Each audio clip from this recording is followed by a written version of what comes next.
Je suis l'avocat de cet ancien, dit Jésus au juge. Et quelque chose d'impossible se produisit. Monsieur Jean Dubois avait 73 ans lorsqu'il découvrit que la justice des hommes peut être bien plus aveugle qu'on ne le dit. Non pas parce qu'il l'avait lu dans un journal ou que quelqu'un l'en avait averti, mais parce que ce matin-là, le mardi 23 septembre, alors qu'il arrosait les géraniums suspendus à la façade de son petit atelier de menuiserie, il reçut la notification qui allait changer sa vie à jamais.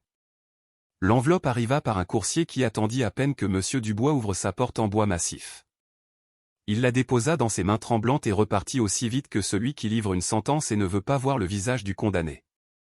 Monsieur Dubois la tenait entre ses doigts marqués par 50 ans de travail du bois, des doigts qui avaient construit des tables, des chaises, des lits et des charpentes pour des centaines de familles normandes, mais qui peinaient maintenant à déchirer ce simple papier. À l'intérieur, il y avait une assignation à comparaître. La société de construction, l'Horizon Doré, représentée par l'entrepreneur Stéphane Leroy, exigeait l'expulsion immédiate de sa propriété pour prétendue occupation illégale de terrain et construction illicite. L'audience était fixée au lundi de la semaine suivante. 6 jours. Seulement 6 petits jours pour défendre l'atelier et la maison de campagne où il avait vécu pendant 45 ans, où il avait élevé ses 4 enfants après que sa femme, Monique, soit morte d'un cancer, où il avait bâti chaque souvenir d'un demi-siècle de vie. Monsieur Dubois sentit ses genoux flageoler.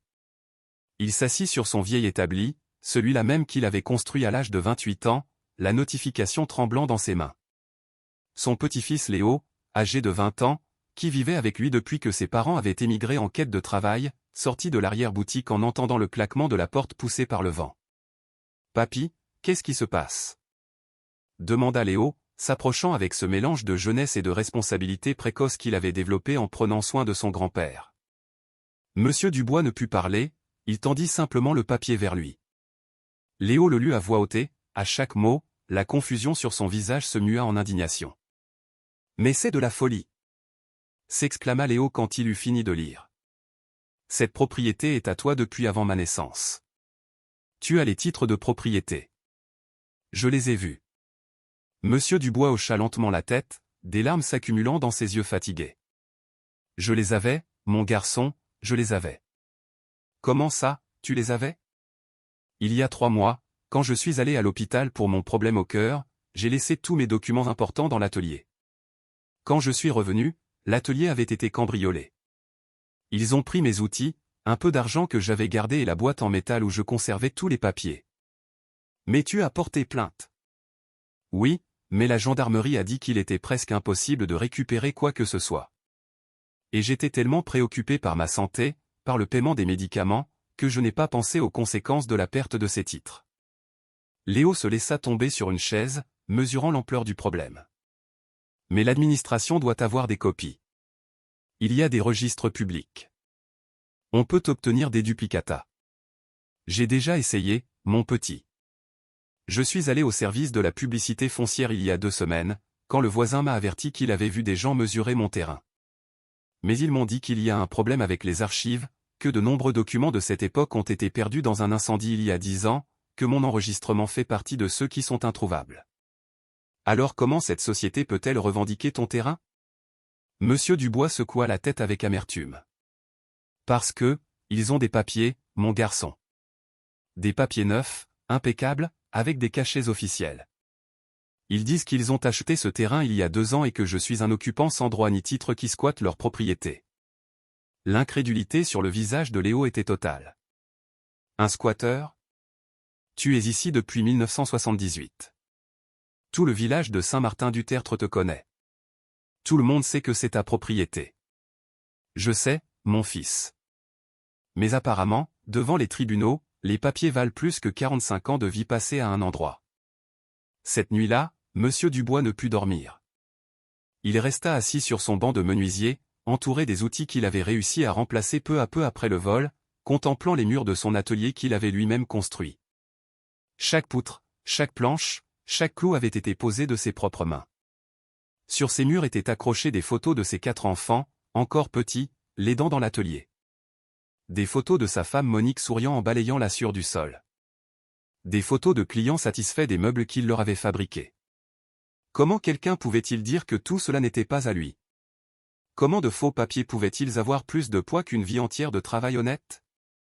Le lendemain matin, Monsieur Dubois se rendit au siège de la société de construction, l'Horizon Doré. C'était un bâtiment moderne de verre et d'acier dans le quartier le plus cher de Caen, tout le contraire de son humble atelier. Il se sentit petit et insignifiant en franchissant les portes tournantes et en s'approchant du comptoir de la réception. « Je dois parler à Monsieur Stéphane Leroy », dit-il à la réceptionniste, une jeune femme au maquillage parfait qui le toisa de haut en bas, évaluant ses vêtements usés et ses mains calleuses. « Avez-vous rendez-vous ? » ? Non, mais c'est urgent. Il s'agit d'une plainte qu'il a déposée contre moi. La réceptionniste tapa quelque chose sur son ordinateur avec des ongles parfaitement manucurés. Monsieur Leroy ne reçoit pas sans rendez-vous. Toutes les questions juridiques sont traitées par notre service contentieux. S'il vous plaît, mademoiselle, je n'ai besoin que de 5 minutes. Il doit y avoir une erreur. Ce terrain qu'il réclame est à moi. J'y vis depuis plus de 40 ans. La femme soupira avec une exaspération à peine dissimulée. Monsieur, si vous avez une réclamation concernant une procédure légale, vous devez vous présenter à l'audience avec votre avocat. Ici, nous ne pouvons rien faire. Mais si je pouvais juste lui expliquer que... Monsieur, l'interrompit-elle d'un ton plus ferme, je vous ai dit que nous ne pouvons pas vous recevoir sans rendez-vous. Si vous ne partez pas, je devrais appeler la sécurité. Monsieur Dubois sentit l'humiliation brûler son visage ridé. Après une vie de travail digne, à construire de ses propres mains, à élever ses enfants avec des valeurs, il était maintenant traité comme un gêneur, comme quelqu'un d'insignifiant qui ne méritait même pas 5 minutes d'attention. Il sortit du bâtiment, les yeux humides. Il marcha sans but pendant plus d'1 heure, ses jambes affaiblies par l'âge et son cœur malade protestant contre l'effort, mais il avait besoin de digérer ce qui se passait. Comment était-il possible que dans un monde où il avait tant construit, où il avait aidé tant de gens, il ne puisse même pas défendre son propre foyer? Quand il retourna à l'atelier, il trouva Léo en train d'imprimer des documents sur le vieil ordinateur qu'ils avaient acheté d'occasion. « Papy, j'ai fait des recherches. J'ai trouvé de vieilles photos de l'atelier sur Internet. Il y a des articles de journaux d'il y a 20 ans qui mentionnent ton entreprise. J'ai contacté des voisins qui sont prêts à témoigner que tu es ici depuis toujours. » Monsieur Dubois s'assit lourdement. « Merci, mon garçon, mais sans les titres de propriété originaux, je ne sais pas si cela sera suffisant. Il le faut bien. La vérité doit compter pour quelque chose. » Mais Monsieur Dubois avait vécu assez longtemps pour savoir que la vérité ne suffit pas toujours. Pas quand on affronte des gens avec du pouvoir et de l'argent, pas quand le système favorise ceux qui peuvent se payer les meilleurs avocats. Cet après-midi-là, Léo convainquit son grand-père d'aller voir un avocat. Ils dépensèrent de l'argent qu'ils n'avaient pas dans un taxi pour se rendre au cabinet d'avocat de Maître Girard, un avocat qui, selon Internet, faisait parfois du travail pro bono. Maître Girard les reçut dans son petit bureau, écouta leur histoire avec attention et examina les documents que Léo avait rassemblés. « Monsieur Dubois, dit-il finalement avec une expression compatissante mais réaliste, je vais être honnête avec vous. Sans les titres de propriété originaux et sans enregistrement officiel pour étayer votre droit de propriété, cette affaire va être très difficile. Mais j'ai des témoins, j'ai des photos, j'ai 45 ans d'histoire à cet endroit. Je sais, et tout cela peut aider. Mais la société de construction l'Horizon Doré a des titres apparemment légaux, ils ont le soutien du registre public, et Stéphane Leroy est connu pour avoir l'une des équipes juridiques les plus agressives de la région. Alors, il n'y a rien que je puisse faire ? L'avocat se pencha en arrière sur sa chaise, pensif. Vous pouvez vous présenter à l'audience. Vous pouvez présenter vos témoins et vos preuves indirectes. Vous pouvez plaider la possession de bonne foi pendant plus de 40 ans, ce qui, en vertu de la loi, devrait vous donner des droits. Mais je veux que vous compreniez. Affronter le roi sans documentation solide, c'est comme aller à la guerre sans armes. M'aideriez-vous ? Il y eut une longue pause. Monsieur Dubois, j'aimerais vraiment, mais j'ai 5 cas urgents cette semaine et, honnêtement, il me faudrait des semaines pour préparer une défense adéquate, pour enquêter sur la façon dont le roi a obtenu ses titres, pour chercher des irrégularités. Nous n'avons pas ce temps. Alors je suis seul. L'avocat baissa les yeux. Je suis désolé. Si j'avais plus de temps, si j'avais une équipe, je pourrais peut-être vous aider. Mais avec seulement 6 jours et sans les documents originaux. Il laissa sa phrase en suspens, mais le message était clair. Quand ils sortirent du cabinet, Léo était furieux. Ce n'est pas juste. Tout le monde sait que tu as raison, mais personne ne veut t'aider. Monsieur Dubois posa sa main tremblante sur l'épaule de son petit-fils. C'est ainsi qu'est le monde, mon garçon. Il n'est pas toujours juste, surtout pas pour les vieux sans argent ni relation. Cette nuit-là, après que Léo se fut endormi, Monsieur Dubois s'agenouilla près de son lit, comme il l'avait fait tous les soirs depuis 73 ans. C'était une habitude que sa mère lui avait enseignée quand il était enfant et qu'il n'avait jamais abandonnée. Mais cette nuit, ses prières avaient un désespoir différent. « Seigneur Jésus », murmura-t-il dans l'obscurité de sa modeste chambre, avec le bruit du vent agitant les tuiles du toit. « Je suis un vieil homme. Je n'ai pas grand-chose à offrir. Je n'ai pas d'argent pour des avocats chers. Je n'ai pas d'influence auprès des puissants. Je n'ai pas les papiers dont j'ai besoin pour prouver ce que tout le monde sait être la vérité. » Ses larmes coulaient sur les mains ridées qu'il avait jointes en prière. « Toute ma vie, j'ai travaillé honnêtement. J'ai payé ce terrain à la sueur de mon front il y a 45 ans. J'ai construit cet atelier avec ces mains que tu m'as données. J'ai élevé mes enfants ici après que tu as rappelé à toi ma Monique. Je n'ai jamais volé. Je n'ai jamais trompé. J'ai toujours essayé de vivre comme tu nous l'as enseigné. » Sa voix se brisa sous l'émotion. « Ce n'est pas pour moi, Seigneur. Je suis déjà vieux. J'ai déjà vécu ma vie. Mais Léo est encore jeune. Si je perds cet endroit, il n'aura nulle part où vivre. Il n'aura pas l'atelier où je lui apprends le métier de menuisier. Il n'aura rien que je puisse lui laisser. » Il essuya ses larmes du revers de sa main. « Tu as dit que tu n'abandonnes ni l'ancien ni le nécessiteux. Tu as dit que tu défends le faible contre l'oppresseur. Seigneur, s'il y a un miracle que tu puisses faire, s'il y a un moyen pour toi de m'aider, je t'en supplie. Je ne sais pas comment, mais je crois que toi, tu le sais. » Le mercredi matin, Monsieur Dubois se réveilla avec un calme étrange. Rien n'avait changé dans sa situation. Il était toujours sans avocat, sans titre de propriété, sans espoir apparent. Mais quelque chose au fond de son cœur s'était apaisé. C'était comme s'il avait déposé tout son fardeau entre des mains plus fortes que les siennes. Ce jour-là, il décida d'aller parler au père Michel Schmitt, le prêtre de sa paroisse.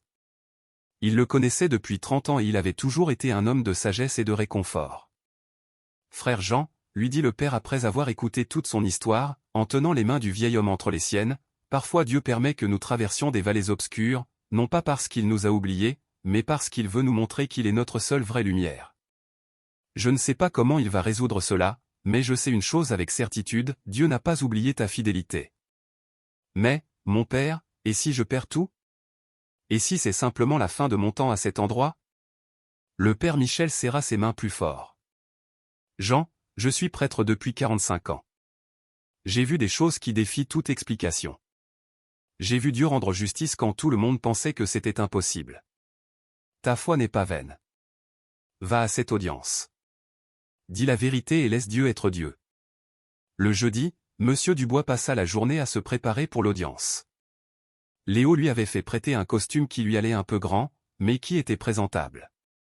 Ils organisèrent tous les documents qu'ils avaient, photos, témoignages écrits de voisins, articles de journaux, factures de services publics vieilles de 40 ans.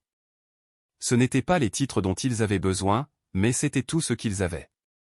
Ce soir-là, alors qu'ils dînaient d'un bon bœuf bourguignon, le plat simple qu'ils avaient partagé des milliers de fois, Léo remarqua que son grand-père était plus calme qu'il ne l'avait été depuis des jours.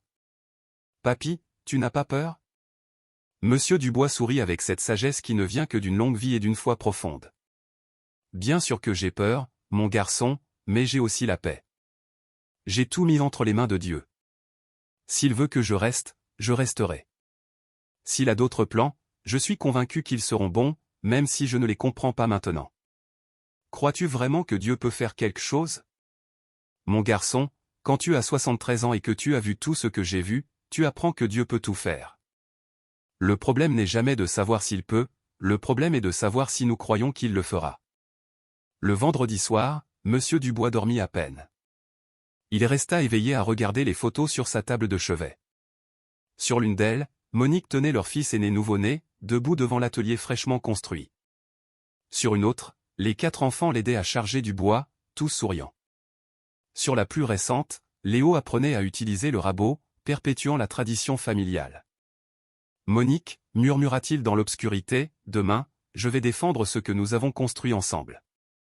Je vais me battre pour nos enfants et petits-enfants. Je sais que tu me regardes du ciel. Je sais que tu intercèdes pour nous, et je sais que, d'une manière ou d'une autre, tout ira bien. Quand il ferma finalement les yeux aux premières heures du samedi, il fit un rêve saisissant. Il rêva qu'il était au tribunal, seul et petit, mais soudain, une lumière brillante remplissait la salle. Il ne pouvait pas voir le visage de celui qui était là, mais il sentait une présence puissante et aimante à ses côtés. Une voix, profonde comme l'océan mais douce comme une brise, disait « Ne crains rien, ancien. Je suis ton défenseur. » Il se réveilla aux premières lueurs de l'aube du lundi. Le jour était arrivé. Il se leva avec difficulté, ses genoux protestants, son cœur malade battant irrégulièrement. Il s'agenouilla une dernière fois près de son lit et pria avec des mots simples, mais chargés de foi. « Seigneur Jésus, si je n'ai pas d'avocat sur terre, sois mon avocat. Si je n'ai pas de papier que les hommes peuvent accepter, toi qui vois tout, sois mon témoin. Si je n'ai ni pouvoir ni influence, que ta puissance suffise. Je ne sais pas comment tu feras, mais je crois que tu ne m'abandonneras pas. Que ta volonté soit faite. » Il s'habilla lentement avec le costume prêté, aidé par Léo. Il peigna soigneusement ses cheveux blancs. Il se regarda dans le miroir et vit un vieil homme de 73 ans, fatigué, malade du cœur, sans ressources. Mais il vit aussi autre chose dans ses yeux, une foi inébranlable. « Je suis prêt, dit-il à Léo. Allons à ce tribunal. » Et alors qu'il se préparait à partir pour ce qui pourrait être la bataille la plus importante de sa vie, quelque chose d'extraordinaire était sur le point de se produire, quelque chose qui changerait non seulement son destin, mais la façon dont tous comprendraient la justice, la foi et le pouvoir d'un Dieu qui défend ce que personne d'autre ne défendra. Le tribunal judiciaire de Blois était un bâtiment qui semblait conçu pour intimider. Construit dans les années 60 avec des escaliers interminables et des couloirs qui amplifiaient chaque son, c'était un lieu où les faibles se sentaient plus faibles et les puissants plus puissants. Monsieur Jean Dubois n'y avait jamais mis les pieds en 73 ans de vie. Ce lundi 25 septembre au matin, Monsieur Dubois et Léo arrivèrent au tribunal 2 heures avant l'audience. Ils avaient pris 3 TER, trains régionaux, pour y arriver, gardant précieusement les euros dont ils auraient besoin pour le retour. Monsieur Dubois portait le costume prêté qui lui seyait un peu grand. Léo portait sa seule chemise habillée, repassée avec tant de soin que les marques du fer étaient encore visibles. Alors qu'il montait lentement les escaliers en béton vers la salle d'audience numéro 12, Monsieur Dubois dut s'arrêter 2 fois pour reprendre son souffle. « Papy, ça va ? On peut faire une plus longue pause, dit Léo avec inquiétude. « Je vais bien, mon garçon, juste un peu fatigué. Mais nous n'allons pas arriver en retard. Nous ne leur donnerons pas cette satisfaction. » Quand ils arrivèrent enfin devant la porte de la salle numéro 12, Monsieur Dubois resta paralysé. À travers la vitre, il put voir l'intérieur. La salle était immense. Des rangées de sièges en bois sombre, comme dans une église, mais froid et sans aucun réconfort. Au fond, une estrade surélevée où le juge s'assiérait. Sur les côtés, des tables pour les parties, et à l'une de ces tables se trouvait déjà Stéphane Leroy. Il était là, un homme d'environ 50 ans, cheveux noirs parfaitement coiffés, costume bleu marine qui coûtait probablement plus que tout ce que Monsieur Dubois possédait. À ses côtés, 3 personnes en costume tout aussi cher, des mallettes en cuir fin ouvertes sur la table, remplies de documents parfaitement organisés dans des classeurs portant le logo de la société de construction, son équipe juridique. « Papy, » Léo déglutit avec difficulté, « regarde combien d'avocats ils ont. » Monsieur Dubois suivit le regard de son petit-fils et sentit son estomac se nouer. Alors que Stéphane Leroy avait 3 avocats professionnels avec toute leur machinerie juridique, il devrait s'asseoir seul à l'autre table. Un menuisier âgé de 73 ans, malade du cœur, contre l'un des entrepreneurs les plus riches de la région et son arsenal d'avocats coûteux. « On ne peut pas faire ça, » murmura Monsieur Dubois, sentant la panique commencer à le submerger. « Regarde, ils ont tout. Nous n'avons rien. » Léo serra le bras de son grand-père. « Papy, souviens-toi de ce que le père Michel t'a dit. Souviens-toi de ta prière de ce matin. Nous ne sommes pas seuls. » Mais à ce moment-là, debout devant cette porte, voyant la disparité absolue des forces, Monsieur Dubois se sentit plus seul que jamais. Quand ils entrèrent enfin dans la salle, tous les regards se tournèrent vers eux. Stéphane Leroy les observa avec une expression qui mêlait curiosité et quelque chose qui ressemblait à de l'amusement. L'une de ses avocates, une femme d'environ 40 ans avec des lunettes de créateur, se pencha vers le roi et lui chuchota quelque chose. Tous deux sourirent légèrement. Monsieur Dubois sentit l'humiliation brûler son visage ridé. Monsieur Dubois et Léo s'assirent à la table qui leur était assignée. La surface en bois était froide et brillante. Devant lui se trouvait un petit microphone. À sa droite, la table de Leroy était couverte d'ordinateurs portables, de tablettes, de classeurs colorés. À sa gauche, il n'avait qu'un vieux dossier en carton contenant le peu de choses qu'ils avaient pu rassembler. Monsieur, s'approcha la greffière du tribunal, une femme plus âgée à l'air lasse. Êtes-vous représenté par un avocat? Non, madame, je me représente moi-même. La greffière soupira. Je comprends. Vous avez tous vos documents? J'ai ce que j'ai pu trouver. Le magistrat sera là dans 10 minutes. Ces 10 minutes furent les plus longues de la vie de monsieur Dubois. Assis sur cette chaise dure, il essaya de contrôler sa respiration, de se souvenir des mots qu'il avait répétés, de garder son calme. Seigneur Jésus, murmura-t-il si bas que personne ne put l'entendre, si je n'ai pas d'avocat, sois ma défense. Finalement, une porte latérale s'ouvrit et tout le monde se leva. Le juge Pierre Bernard entra dans la salle avec sa robe noire. C'était un homme d'environ 65 ans, cheveux entièrement blancs, expression sévère. Il avait la réputation d'être un juge dur mais juste. Il s'assit, examina quelques papiers et regarda enfin les deux tables. Ses yeux passèrent d'abord sur la table de Leroy, où les 3 avocats se tenaient droit. Puis il regarda la table de monsieur Dubois, où le vieil homme se tenait debout, tremblant légèrement. « Bonjour », dit le juge Bernard d'une voix profonde. « Nous sommes ici pour l'audience dans l'affaire Société de construction L'Horizon Doré contre Jean Dubois. Dossier numéro 4586 à 2023. La partie demanderesse est-elle présente? » L'avocate aux lunettes de créateur se leva. « Oui, monsieur le juge. » Maître Valérie Martin, représentant la société de construction L'Horizon Doré et son directeur général, monsieur Stéphane Leroy, également présent. Très bien. La partie défenderesse? Monsieur Dubois se leva avec difficulté. Oui, monsieur le juge. Jean Dubois. Je me représente moi-même. Le juge le regarda avec une expression que monsieur Dubois ne put interpréter. Monsieur Dubois, comprenez-vous que vous avez droit à une représentation légale? Ce n'est pas que je l'ai décidé, monsieur le juge, répondit monsieur Dubois d'une voix tremblante mais honnête. Je n'ai pas d'argent pour payer un avocat. J'ai cherché de l'aide, mais personne ne pouvait prendre mon cas si rapidement. Le juge hocha légèrement la tête. Je comprends. Nous allons donc procéder. Maître Martin, vous pouvez présenter votre affaire.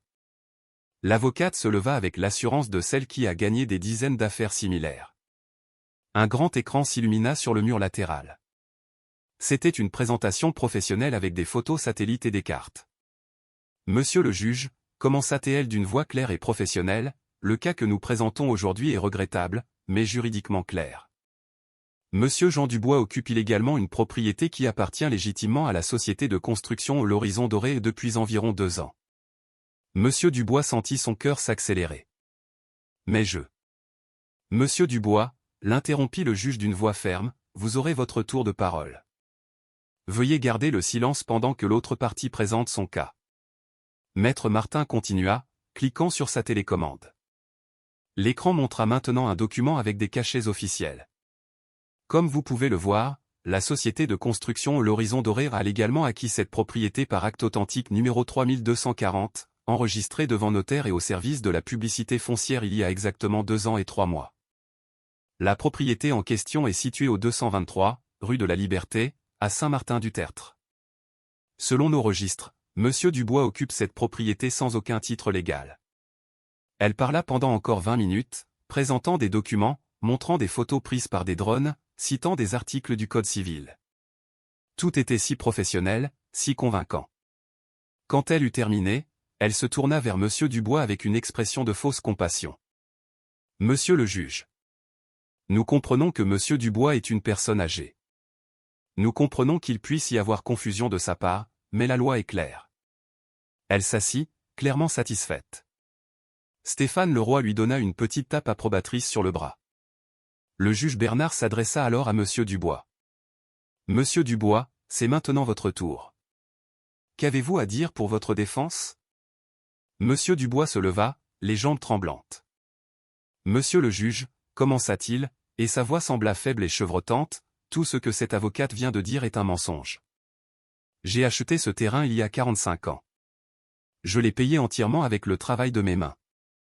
J'ai construit cet atelier moi-même, planche par planche, clou par clou. Avez-vous une preuve de cet achat? Demanda le juge. J'avais les titres de propriété, monsieur le juge. Il y a 3 mois, mon atelier a été cambriolé.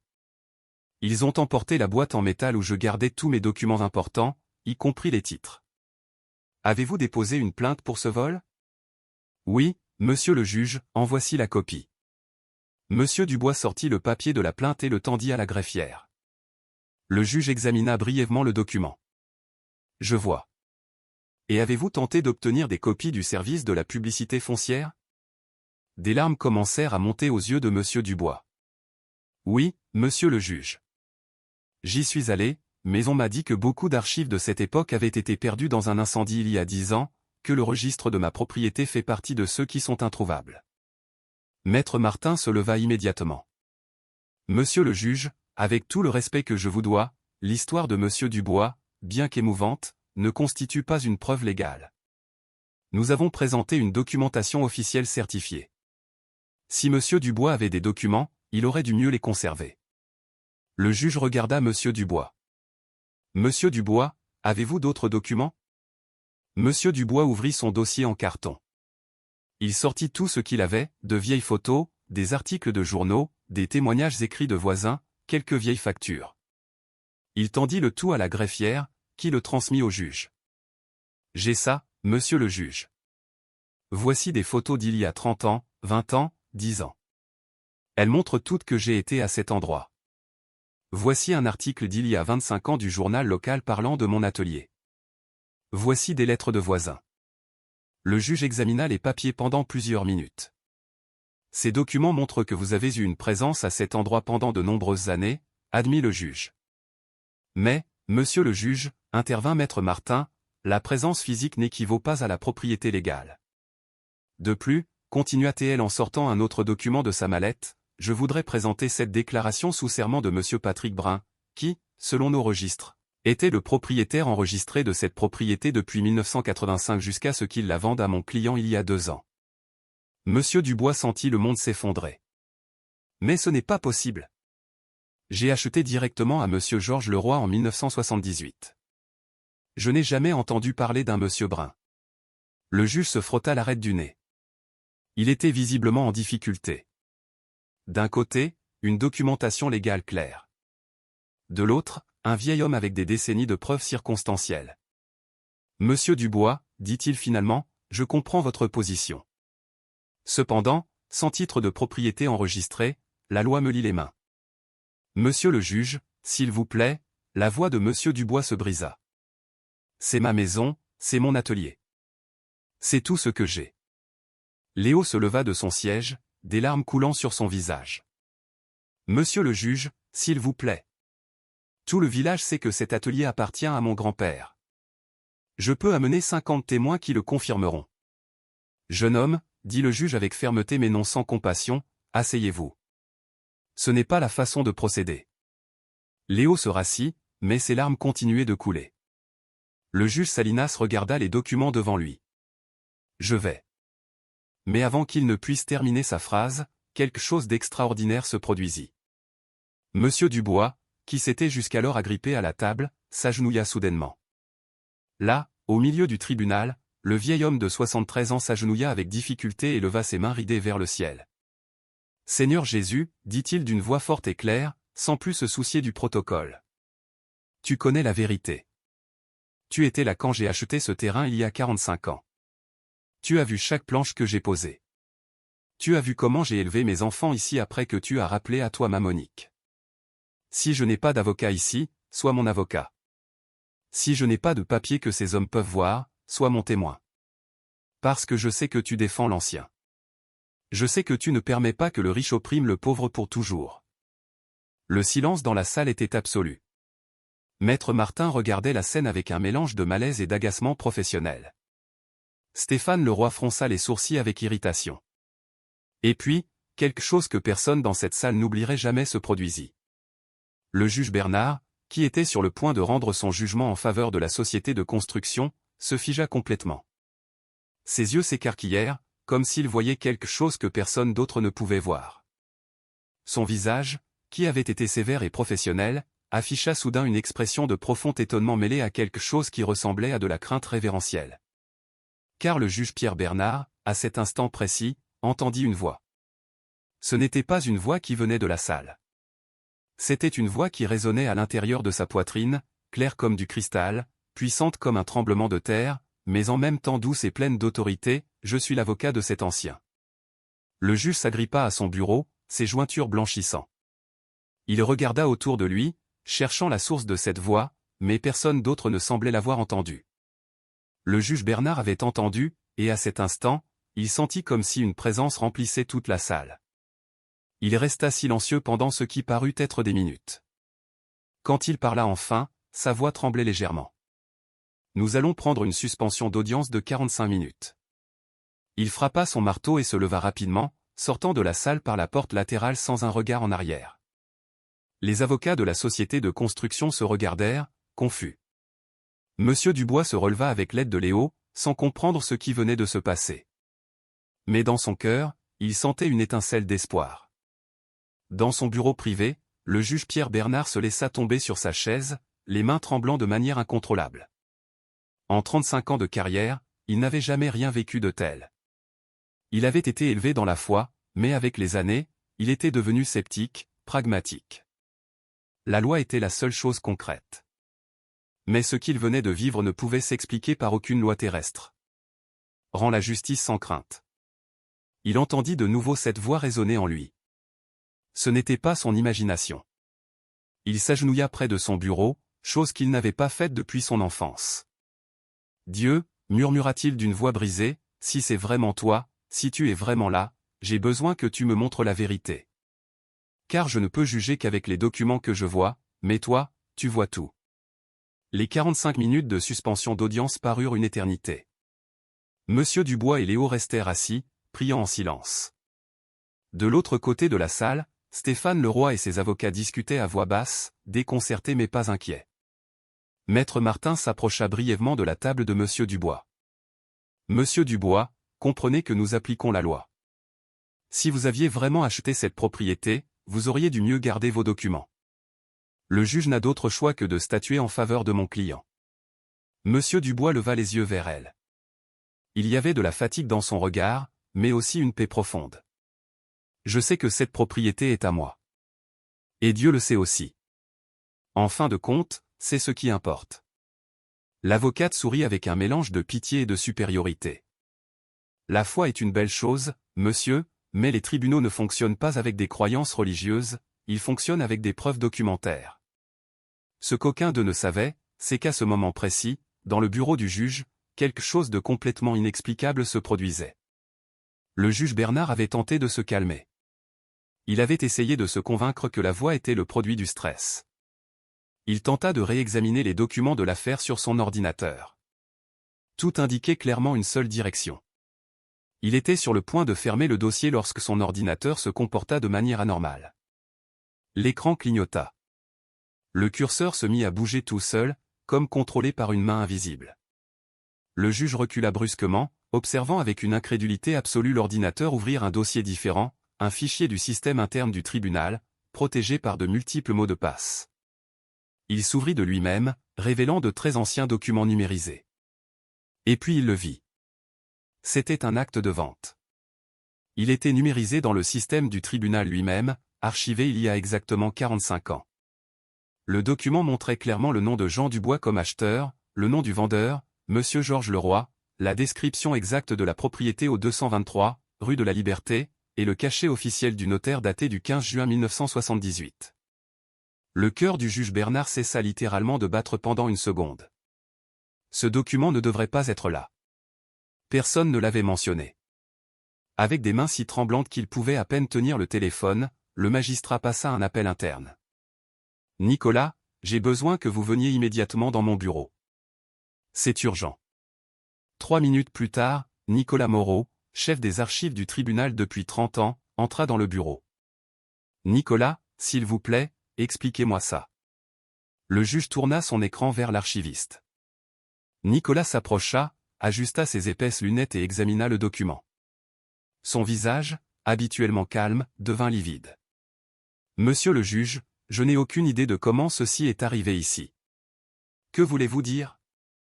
Ce document est daté d'il y a 45 ans, monsieur le juge, mais selon les métadonnées du système, il a été numérisé et archivé il y a seulement 8 minutes.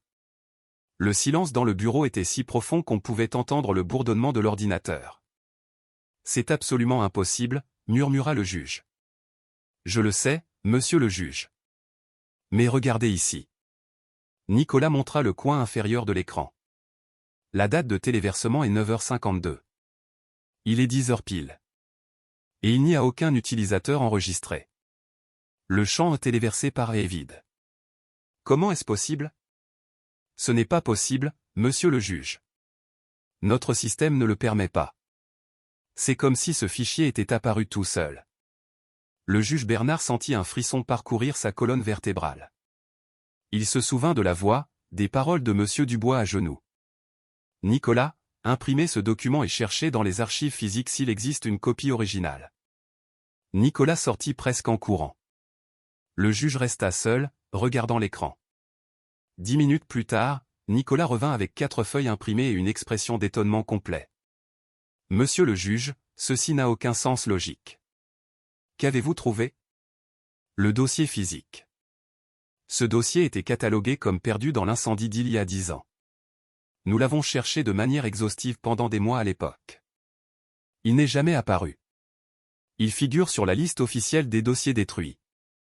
Mais quand je suis allé aux archives, à l'instant, en suivant la référence de ce document numérique, le dossier était là, sur la bonne étagère, dans la bonne boîte, exactement là où il devrait être. Comme s'il n'avait jamais été perdu. Il tendit les feuilles au juge. L'une était l'impression du document numérique, les 3 autres des copies du dossier physique. Toutes montraient la même chose, Jean Dubois avait légalement acheté cette propriété il y a 45 ans. Monsieur le juge, il y a plus, continua Nicolas, la voix toujours tremblante. Collé au dossier, il y avait ceci. C'était une note adhésive jaune, avec une écriture qui semblait très ancienne, mais le papier était complètement neuf. Elle disait simplement « La vérité ne meurt jamais ». Nicolas, dit le juge, croyez-vous au miracle? L'archiviste, qui avait été un sceptique toute sa vie, regarda le juge avec des larmes aux yeux. Monsieur le juge, il y a 10 minutes, j'aurais dit non. Mais je viens de voir un dossier perdu depuis 10 ans réapparaître exactement où il le fallait, exactement quand il le fallait. Alors oui. Maintenant, je crois.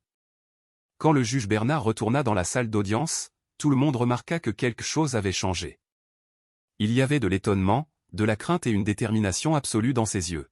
« Veuillez vous asseoir », annonça-t-il. Sa voix semblait différente, plus forte.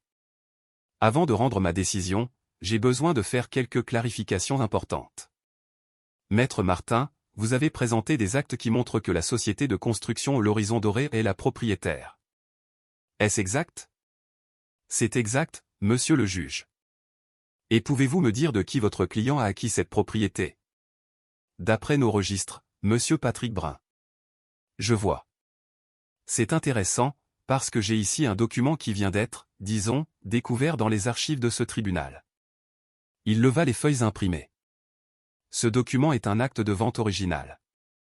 Il est daté du 15 juin 1978. Il montre que monsieur Jean Dubois a légalement acheté la propriété au 223, rue de la Liberté, de monsieur Georges Leroy. L'acte est dûment signé, scellé par notaire et enregistré. Le silence dans la salle était assourdissant. Maître Martin se leva brusquement. Monsieur le juge, c'est impossible. Si ce document existe, ce doit être un faux. Suggérez-vous que ce tribunal a falsifié des documents, maître? Car ce document n'est pas seulement dans nos archives numériques, il est aussi dans nos archives physiques avec les sceaux originaux. Stéphane Leroy se leva, le visage rouge de fureur. Monsieur le juge, c'est ridicule.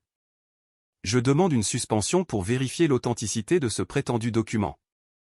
Asseyez-vous, monsieur Leroy, ordonna le juge d'une voix qui n'admettait aucune discussion. Il continua, cela soulève une question très intéressante. Si monsieur Dubois a légalement acheté cette propriété en 1978, comment est-il possible que M. Brun apparaisse comme propriétaire depuis 1985? Et plus important encore, comment votre client a-t-il obtenu des titres pour une propriété qui n'était légalement pas à vendre? Il doit y avoir une erreur dans les registres, intervint Maître Martin. Il n'y a pas d'erreur. C'est la même propriété. Ce qui signifie que quelqu'un a vendu quelque chose qui ne lui appartenait pas. Le juge leva son téléphone. Greffière, veuillez faire entrer l'expert en document que j'ai demandé. Maître Martin pâlit. La porte s'ouvrit et un homme d'environ 60 ans entra. Il se présenta comme Maître Robert Durand, expert spécialisé en documents historiques. Maître Durand, avez-vous pu examiner les documents que je vous ai envoyés pendant la suspension? Oui, monsieur le juge, et mes conclusions sont assez claires. Il tendit un dossier au juge. Selon l'expert, annonça le juge Bernard, l'acte de monsieur Dubois de 1978 est entièrement authentique. De plus, l'expert a découvert quelque chose de très intéressant. Les actes présentés par la société de construction, bien qu'ils aient des cachets apparemment officiels, contiennent plusieurs irrégularités. Plus précisément, le sceau du service de la publicité foncière porte un code d'authentification qui n'existait pas à la date supposée de l'enregistrement. Ce code n'est utilisé que depuis 18 mois. La salle explosa en murmures. Stéphane Leroy se leva en criant « C'est une farce, un complot contre moi !»« Ordre !» cria le juge en frappant son marteau. « Asseyez-vous, monsieur Leroy, ou je vous fais arrêter pour outrage au tribunal. » Quand le silence se fit enfin, le magistrat continua d'une voix de granit. « Monsieur Leroy, les actes que vous avez présentés ne sont pas seulement irréguliers, ce sont des documents frauduleux. Quelqu'un a falsifié des registres publics pour créer l'apparence d'une propriété légale sur un terrain qui avait déjà un propriétaire. Et ce propriétaire est monsieur Jean Dubois. »« Je n'en savais rien. » cria le roi. « S'il y a une fraude, c'est monsieur Brun qui m'a trompé. »« Cela sera déterminé lors de l'enquête criminelle que j'ordonne, » répondit le juge. « Mais ce qui est clair, c'est que monsieur Dubois est le propriétaire légitime de cette propriété, et ce depuis 45 ans. » Monsieur Dubois se mit à pleurer. Léo le serra dans ses bras, tous deux tremblants d'émotion. Le juge regarda directement monsieur Dubois avec un profond respect. « Monsieur Dubois, je vous dois des excuses. Ce système judiciaire a failli vous faire défaut. » Il se redressa sur son siège et sa voix prit le ton formel d'un jugement officiel. « Dans l'affaire Société de construction L'Horizon Doré au contre Jean Dubois, je constate que le demandeur a agi de mauvaise foi, a présenté une documentation frauduleuse et a tenté de déposséder illégalement monsieur Dubois de sa propriété légitime. Par conséquent, je statue entièrement en faveur de monsieur Jean Dubois. La demande d'expulsion est rejetée dans sa totalité. De plus, je reconnais officiellement que monsieur Dubois est le propriétaire légal de la propriété 6 au 223, rue de la Liberté, et j'ordonne que de nouveaux documents officiels soient délivrés en ce sens. » Monsieur Dubois se couvrit le visage de ses mains, sanglotant de soulagement. De plus, continua le juge d'une voix encore plus ferme, j'ordonne que la société de construction L'Horizon Doré verse à monsieur Dubois des dommages et intérêts d'un montant de 200 000 € pour le préjudice moral causé. C'est du vol, hurla le roi. Non, monsieur le roi, répondit froidement le juge. C'est la justice. Ce que vous avez tenté de faire, c'était du vol. Le magistrat éleva encore la voix. J'ordonne une enquête criminelle complète contre Stéphane Leroy, Patrick Brun, si on peut le localiser, et toute autre personne impliquée dans cette fraude. Le roi tenta de quitter la salle, mais deux huissiers de justice bloquaient déjà la porte. Monsieur le roi, vous n'êtes pas autorisé à quitter cette salle. J'ordonne en outre que vous soyez placé en garde à vue jusqu'à ce que les charges formelles soient présentées. Les huissiers s'approchèrent et menottèrent Stéphane Leroy. L'homme qui était entré dans cette salle avec tant d'arrogance était maintenant emmené, menotté, la tête basse. Quand les portes se refermèrent derrière lui, le juge regarda monsieur Dubois une dernière fois. Monsieur Dubois, je regrette profondément ce que vous avez dû endurer. Monsieur Dubois se leva avec difficulté, aidé par Léo.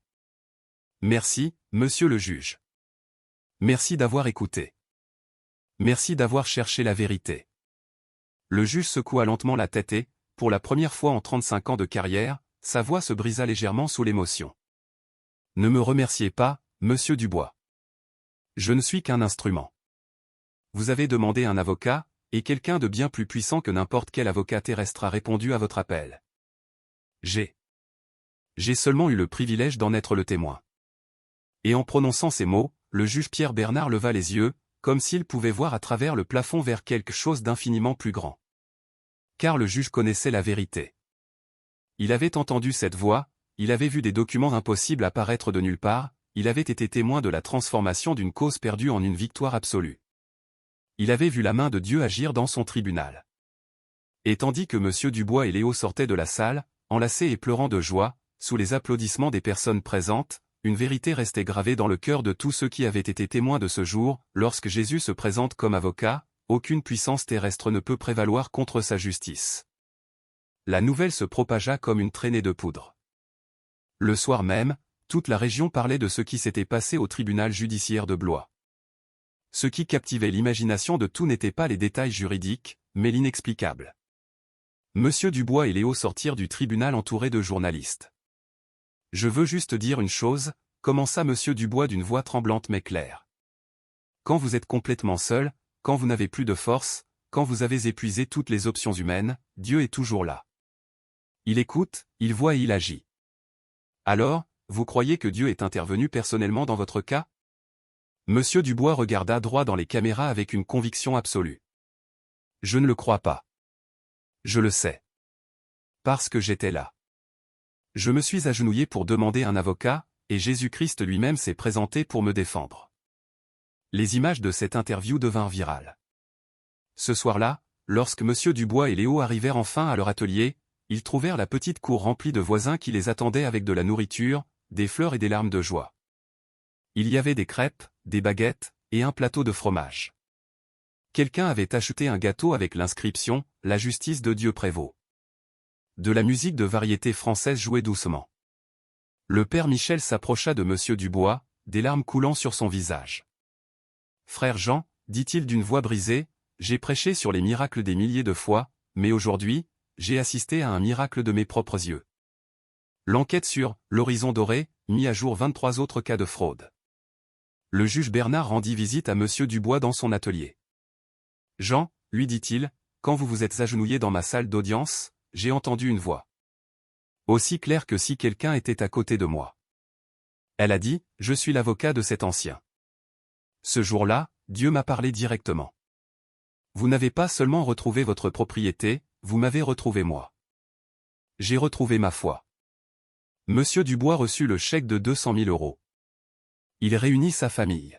« Je veux créer un fonds pour aider les personnes âgées et les familles vulnérables qui font face à des procès injustes. Nous l'appellerons le défenseur des aînés. » La fondation fut créée. Des avocats se portèrent volontaires, des dons affluèrent. En un an, ils aidèrent plus de 200 familles. 5 ans plus tard, Monsieur Dubois avait 78 ans. Léo étudiait le droit. La fondation avait aidé des milliers de personnes. Un jour, un homme âgé, Antoine Fournier, vint le voir avec une histoire identique. La fondation le prit en charge et il gagna son procès. Monsieur Dubois fut invité à témoigner devant le Sénat à Paris, qui envisageait une nouvelle loi pour protéger les personnes âgées contre la fraude immobilière. La loi fut baptisée « Loi Jean Dubois ». « Honorable sénateur, commença-t-il, il y a 5 ans, j'étais à genoux dans un tribunal, sans avocat, sans espoir, demandant à Dieu d'être mon défenseur. Et il le fut. » Il raconta son histoire, sans omettre le miracle. La loi fut adoptée à l'unanimité. Monsieur Dubois vécut jusqu'à 85 ans. Le jour de ses funérailles, le juge Bernard, maintenant à la retraite, prononça l'éloge funèbre.